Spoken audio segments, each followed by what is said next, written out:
Fluid movement. Here we go. Long anticipated video of mine I've been wanting to do, because it's a really key component in art in general, not just animal art. Right, but drawing people and fabric even. Just write the title, make it look all official and fancy. Because, you know, you gotta look professional.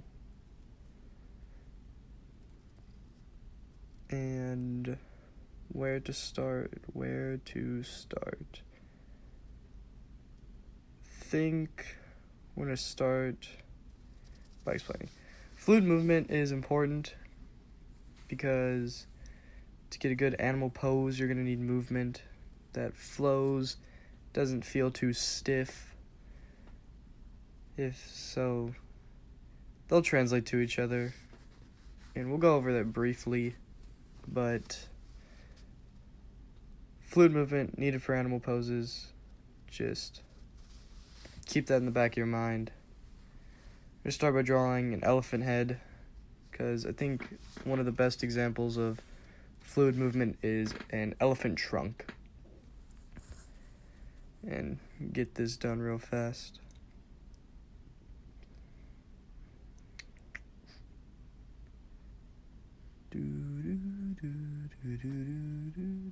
Okay, here's my elephant head. And so with an elephant trunk, the way that it's going to be is it's going to be rigid, loose, and then rigid. It's really important to keep this. I think it's a key component. I'm going to drill it into your head by the end of this video, but where it connects to the head is going to be very rigid, and where, like, if you feel your nose, where it connects to your skull, it's very rigid right there. Then you get down and it's loose. Unlike our nose, though, the end is going to be rigid as well. But for the most part, most of it's loose. It's going to hang down, like in this picture. Then there's where the connection would be, right there. And then the tip of the trunk is going to be rigid as well, just because that's where they grasp and hold things. And it's very important, the rigid, loose. Just keeps it all nice and simple.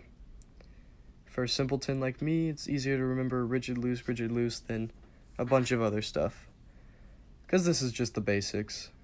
So this would work well for like a cat's tail as well. It works by the connection point on a cat's back to its tail. Draw the back half of a cat real fast. Sounds like a tongue twister.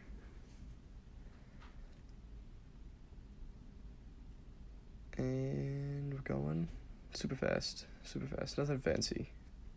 It's not the title. Okay, so that's where your connection of the tail is.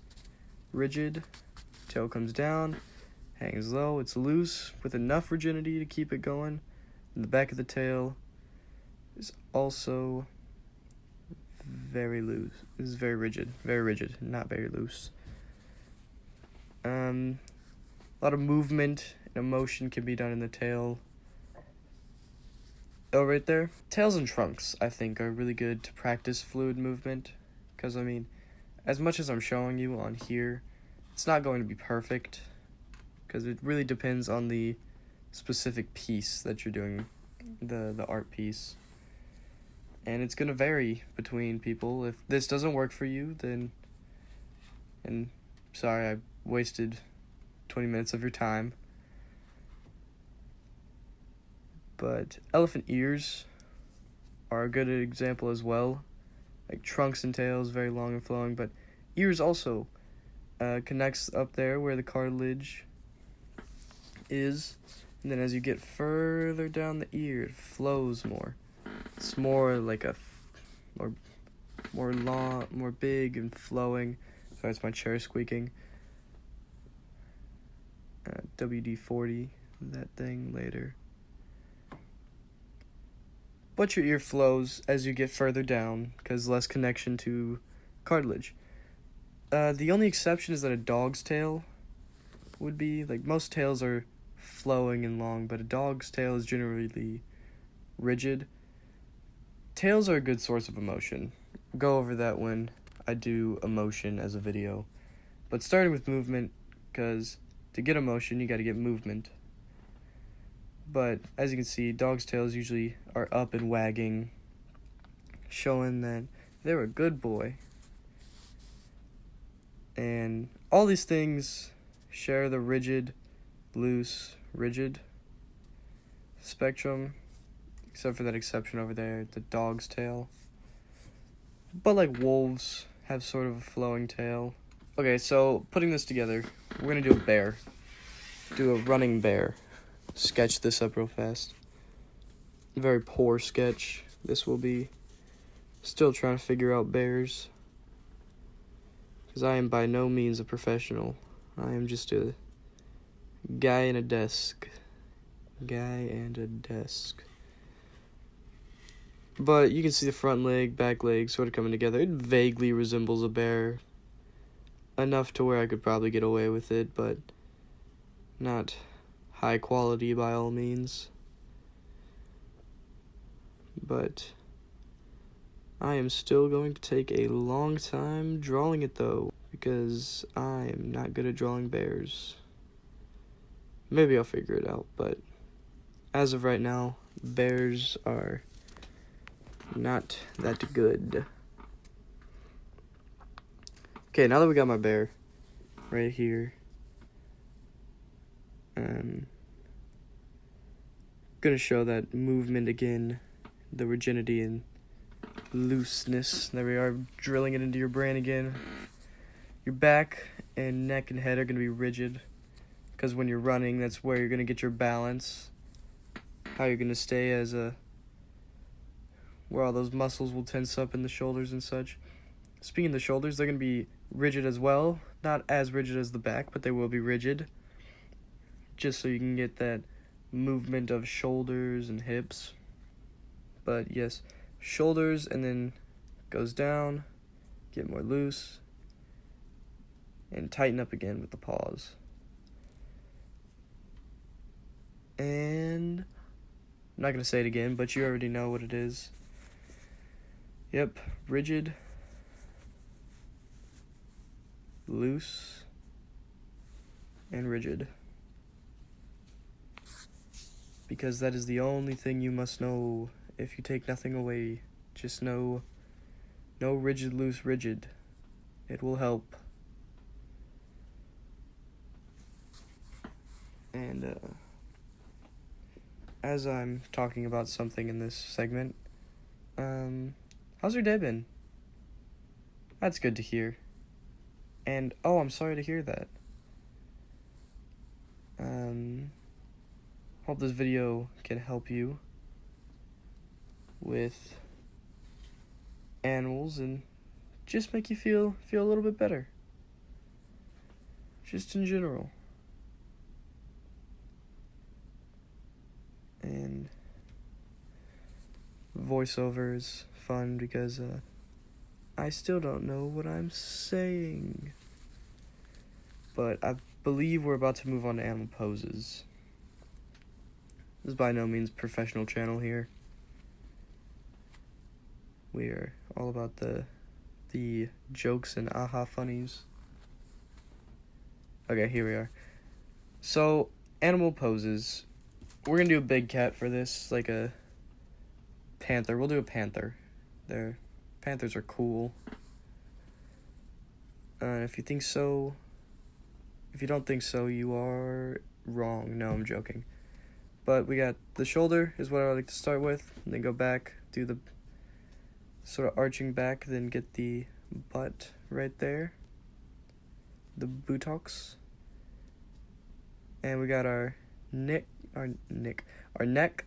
and our head. Bring out, get us a snout going, or muzzle. What is it on a cat? I don't know. I gotta look that up. And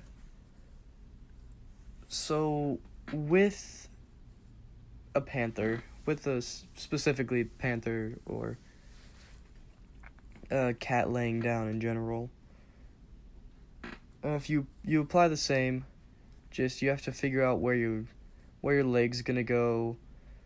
Like the front leg is gonna come out pretty straight, sitting like a cat. Just if you experiment enough, you'll find a pose that looks cat enough to you, because really what you need to do with art is please yourself. It feels so much better when you're happy with a drawing. You can look back and you can be like, oh, yeah, that was a pretty good drawing, instead of having to nitpick and be like, oh, I could have made this better. And anyway, we got the two front legs now. Now this back leg is gonna show, it's gonna be more rigid, more stiff. I swear I need to work on synonyms. So we got the front back leg, our first weird sentence of the day. We'll have our daily weird sentences. But that's a leg right there. That's our nice little leg. Nothing too good. And we'll put him on a tree. Put him on a tree so we can show us a little bit of emotion in this. Fix this paw real fast. Okay, now he's got his glorious branch. And now we're gonna do the other back leg. This is where you're gonna get a nice cat pose. He's be laying down, his leg's gonna be dangling, so you're gonna have to apply gravity to that. Once again, just experimentation. And get that paw dangle. Not too much to where he's limp, but enough to where he's relaxed, he's comfortable. You want a comfortable kitty. And just refine some of this real fast. Okay, this is our cat's body for right now. The leg, once again, we got that rigidity and looseness. And that's what your body generally will be, loose and rigid. Just gotta go for it. Okay, now the tail. Tail's gonna come down, be relaxed again, just do this weird squiggly until you get a tail that you like. And we got the back. Rigid, loose, rigid.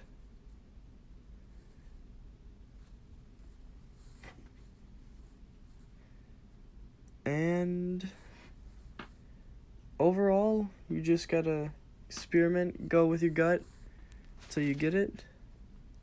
I think that's a good place for us to be done for a little bit.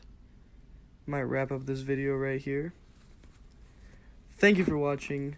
Like and subscribe. If you don't, that's okay, but I would really appreciate if you did. Comment suggestions and such. Hold on, make this look a little bit better with the ear.